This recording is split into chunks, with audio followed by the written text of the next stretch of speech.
मित्रांनो नमस्कार. बहुजन राष्ट्रीय नेते गोपीनाथ मुंडे यांचा अपघात की घातपात हा शोधनिबंध लिहिणारे लेखक नारायण आसाराम बुद्धवंत, प्रकाशक doctor Babasaheb Ambedkar research centre, नवी दिल्ली. या शोधनिबंधामधील अतिशय महत्त्वाचा भाग, गोपीनाथ मुंडे यांचा खून का करण्यात आला, हा विषय आज आपण घेऊन आलेलो आहोत. लोकनेते गोपीनाथ मुंडे यांचा जन्म 12 डिसेंबर 1949 रोजी मराठवाड्यातील बीड जिल्ह्यातील परळी तालुक्यातील नाथरा या गावी लिंबाबाई आणि पांडुरंगराव या वारकरी दाम्पत्याच्या घरी झाला. मुंडे यांची खरी जन्मतारीख काय हे स्वतः त्यांना माहीत सुद्धा नव्हते. त्यांचे आई वडील निरक्षर होते, त्यामुळे तारीख त्यांनी लिहून वगैरे ठेवण्याचा प्रश्नच येत नव्हता. म्हणून शाळेत मुंडे यांची जी जन्मतारीख नोंद झाली त्याच दिवशी गोपीनाथ मुंडे आपला वाढदिवस साजरा करायचे. ते आपली जन्मतारीख खरी नाही हे स्वतःहून आपल्या वाढदिवशी सांगायचे. गोपीनाथ मुंडे यांचे आई वडील जरी निरक्षर असले तरी ते वारकरी संप्रदायातील होते. लोकांच्या संकटाला धावून जाण्याचा गुण त्यांनी आपल्या आईकडूनच घेतला होता. वारकरी संप्रदायाची शिकवण ही समता आणि बंधुत्वाची होती. गोपीनाथ मुंडे हे स्वतःला वारकरी संप्रदायाचेच आयुष्यभर मानत होते. स्वतः गोपीनाथरावांनी पंढरपूरची वारी पायी केली होती, ती देखील वयाच्या 14व्या वर्षी. मुंडे कुटुंबावर पवित्र स्थान भगवानगडाचे महंत राष्ट्रसंत भगवान बाबांचा खूप मोठा प्रभाव होता. स्वतः गोपीनाथ मुंडे यांना भगवान बाबाचे कीर्तन आपल्या लहानपणी ऐकले होते. त्यांच्या बालमनावर त्या कीर्तनाचा खूप मोठा प्रभाव पडला होता. भगवान बाबा यांचा अंधश्रद्धेला तीव्र विरोध होता. त्यांनी बहुजन समाजात शिक्षणाचा प्रसार व्हावा म्हणून फक्त उपदेशच केला नाही तर अनेक कष्ट सहन करून ऊसतोड कामगारांसाठी भगवानगडावर शाळा काढली आणि ग्रामीण भागातील शेतकऱ्यांचे मुले शहरात शिकताना त्यांच्या राहण्याचे आणि खाण्याचे हाल होतात म्हणून त्यांच्यासाठी औरंगाबादला वसतिगृह काढले. या वसतिगृहातील मुलांना खायला मिळावे म्हणून बाबा झोळी घेऊन वनवन फिरले. भगवान बाबाचा घरी फोटो लावणाऱ्या बंजाऱ्यातील धनाढ्य लोकांनी आणि गरिबातील गरिबांनी जर त्यांचा आदर्श घेतला तर शिक्षण घेणारा एकही मुलगा उपाशी राहणार नाही. गोपीनाथ मुंडे लहानपणापासूनच जिद्दी होते.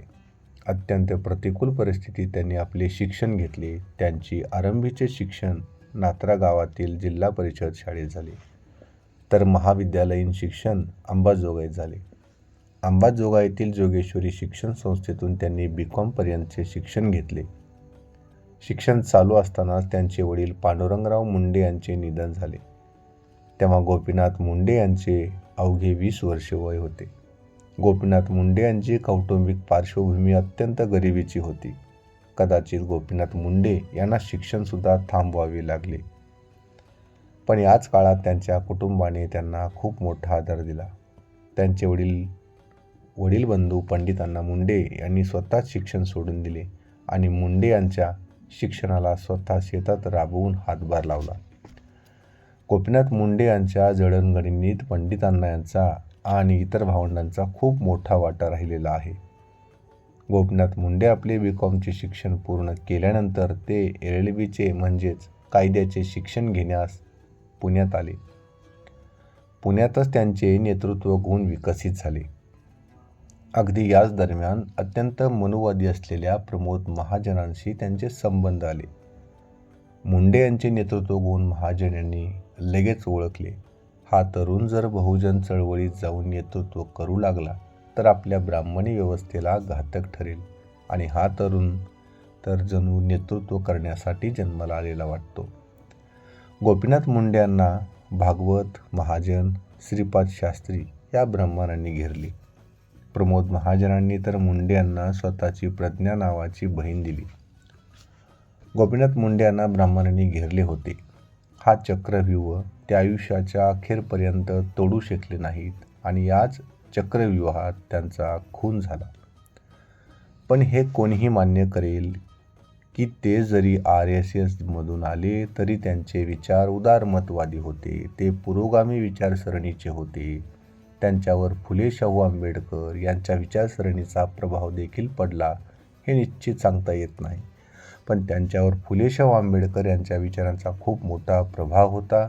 तो जर नसता तर त्यांनी मराठवाडा विद्यापीठाच्या नामांतरण चळवळीत भागच घेतला नसता. मराठवाडा विद्यापीठाला बाबासाहेब आंबेडकरांचे नाव देण्यात यावे या मागणीचे ते सर्वात मोठे पुरस्कर्ते राजकीय पुढारी होते. पण OBC आणि त्यातनं त्यांच्या परळी संघातील बहुसंख्य असणारा वंजारी समाज अशिक्षित असल्याने त्यांना डॉक्टर आंबेडकर कोणीतरी परकेच वाटत. ही परिस्थिती आजसुद्धा फारशी बदललेली नाही. नामांतर चळवळीत भाग घेतल्यामुळे त्यांना फक्त तुरुंगवासच भोगावा लागला नाही, तर 1985च्या निवडणुकीत पराभव स्वीकारून किंमत मोजावी लागली. डॉक्टर बाबासाहेब आंबेडकरांनी OBCंच्या प्रश्नासाठी आपला राजीनामा दिला होता. गोपीनाथराव मुंडे यांनी डॉक्टर आंबेडकरांवरील आपल्या प्रेमामुळे आपल्या आमदारकीवर जाणून बुजून पाणी सोडून जणू आपल्या गुरूला मानवंदनाच दिली, हे अतिशयोक्ती वाटेल. पण तुम्हाला OBC समाजात आणि विशेषतः वंजारी समाजात असंख्य माणसे आज देखील सापडतात, ज्यांच्या पुढे आंबेडकरांचे नाव जरी घेतले तरी त्यांच्या तळपायाची आग मस्तकाला जाईल. नामांतर चळवळीत भाग घेतल्यामुळे मुंडे पडणार हे सूर्यप्रकाशा इतके स्वच्छ होते आणि घडले तसेच. गोपीनाथ मुंडे 1978च्या विधानसभा निवडणुकीत तेव्हाच्या जनसंघाकडून उमेदवार होते. त्या अगोदर त्यांना लोकसभेची उमेदवारी मिळाली होती, पण वयामुळे त्यांना त्या निवडणुकीत उभे राहता आले नाही. 1978च्या विधानसभा निवडणुकीत बामणाची बायको केली हा मुद्दा विरोधकांनी मांडला, तर या पठ्ठ्याने आपली पत्नी प्रज्ञा मुंडे यांनाच सभेत पुढे करून ही माझी बायको प्रज्ञा असून ती बामण समाजाची आहे. ज्यांना मला मत करायचे त्यांनी करावेत, नाही तर करू नयेत.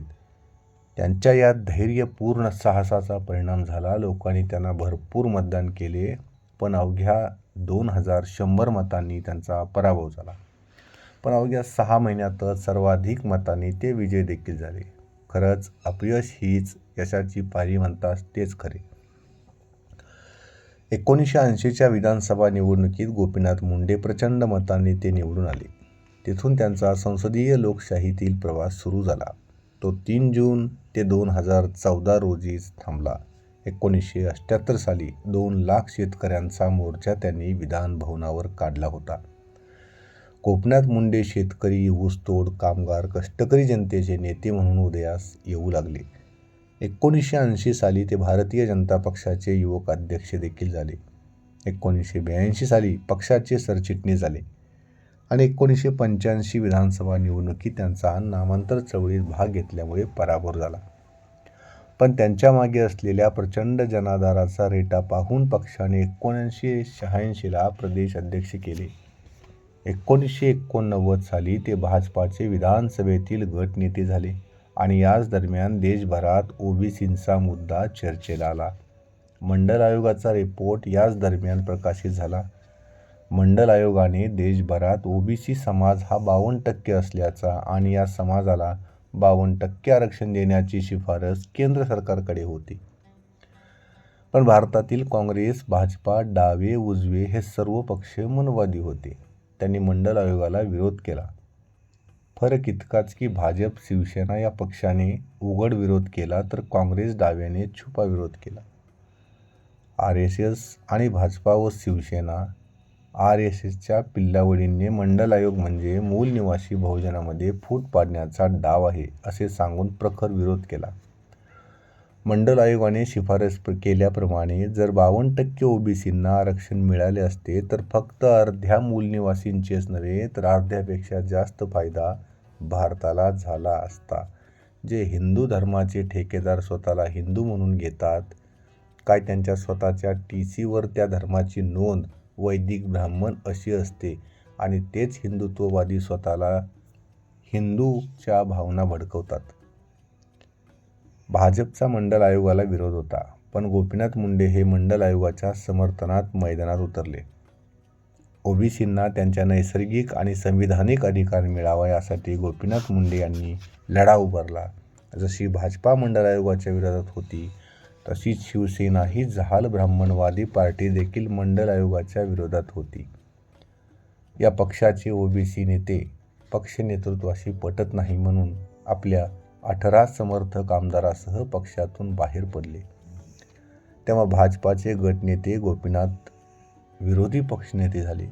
भुजबळांनंतर गणेश नाईक, भास्कर जाधव, नारायण राणे हे बहुजनांचे नेते एक एक करून शिवसेनेतून बाहेर पडले.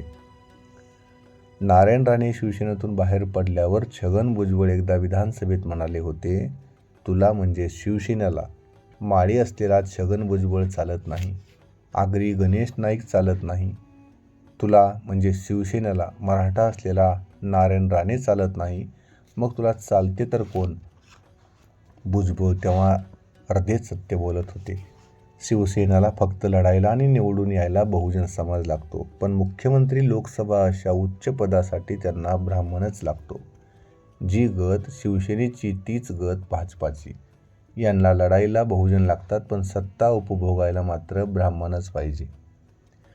मंडल आयोगाने संपूर्ण देशातील ओबीसींचे एकत्रीकरण झाले तर आपल्या वर्चस्वाला धक्का पोहोचेल हे ब्राह्मणांनी वेळीच चालले. ब्राह्मणांचा विकृत मेंदू आता काम करू लागला आणि अगदी त्याच वेळेस राम त्यांच्या मदतीला धावून आला.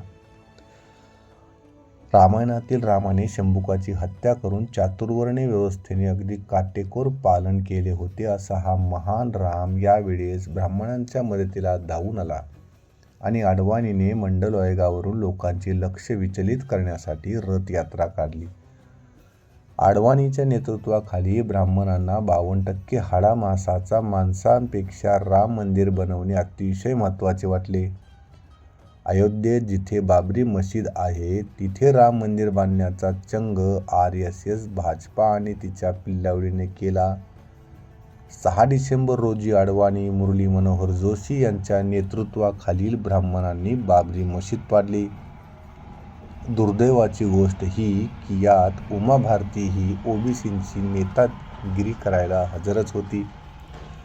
बाबरी मशिदीच्या विध्वंसानंतर देशभर हिंदू मुस्लिम दंगल घडली. एकमेकांचे रक्ताचे बांधव असलेले मूल निवासी हजारो मुस्लिम हिंदू निरपराध लोक यात मारले गेले. जे ब्राह्मण स्वतःला हिंदू धर्माचे ठेकेदार समजतात त्या ब्राह्मणांपैकी एकही ब्राह्मण या दंगलीत मेला नाही, पण हिंदू आणि मुस्लिम मात्र हजारोंच्या संख्येने या दंगलीत मारले गेले. ब्राह्मण मस्त दुरून तमाशा पाहतच राहिला. 1982च्या दंगलीनंतर ओबीसी मूल निवासी बांधव ब्राह्मणांच्या गळाला लागले, तसेच आरक्षणाच्या विरोधात बोलू लागले. खरे तर 52% लोकांना त्यांच्या हक्काचे आरक्षण मिळणे नैसर्गिकदृष्ट्या आणि नैतिक सर्वथा योग्यच होते. त्यांच्या हक्काचे आरक्षण मिळणे नैसर्गिक होते.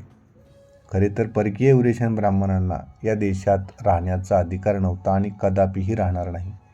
परकीय युरेशियन ब्राह्मणांना मुस्लिमांना पाकिस्तानात जा म्हणण्याचा काही एक हक्क नाही. खरं तर ब्राह्मणाकडून ओबीसींचा मंडल आयोग लागू करण्याची अपेक्षा व्यक्त करण्याची चूक होती. त्यातून ओबीसीचा विकृत इतिहास पाहता ते ओबीसींचा 52% आरक्षण देणे अशक्य होते, पण जनतेचा रेटा मोठा होता. जर आता आरक्षण न द्यावे तर जनतेने जसे पेशवाई विरोधात बंड केले तसे जनता बंड करण्याची शक्यता होती. म्हणून ब्राह्मणांनी सुप्रीम कोर्टातून आरक्षणावर 50%ची मर्यादा टाकून घेतली. साक्षात सर्वोच्च न्यायालयाने घटनेत कोठेही 50% आरक्षणाची मर्यादा नसताना घटनेवर आघात केला. लोकशाही संसद सर्वश्रेष्ठ सार्वभौम असताना 50% आरक्षणाची मर्यादा टाकण्याचा काही एक अधिकार नव्हता. जर सर्वोच्च न्यायालयच मनोवादी असेल तर न्यायाची अपेक्षा कोणाकडून करावी? चोर देखील ब्राह्मण, वकीलसुद्धा ब्राह्मण आणि न्यायाधीश देखील ब्राह्मण असल्यावर आणखीन काय होणार? सर्वोच्च न्यायालयाने ओबीसीच्या आरक्षणावर मर्यादा घातल्यावर ओबीसीला 27% आरक्षण द्यावे लागले. 1992 नंतर नरसिंह रावच्या नेतृत्वाखाली सरकारने खा.ऊ.जा धोरण आणले आणि त्यांनी अनेक सार्वजनिक उद्योगधंद्यांचे खाजगीकरण केले. त्यामुळे खाजगी क्षेत्रात ओबीसींना रोजगार मिळाला नाही. धोरणामुळे शेतकऱ्यांचे वाटोळे झाले. आरक्षणाचा जितका फायदा व्हायला हवा तितका ओबीसींना झाला नाही.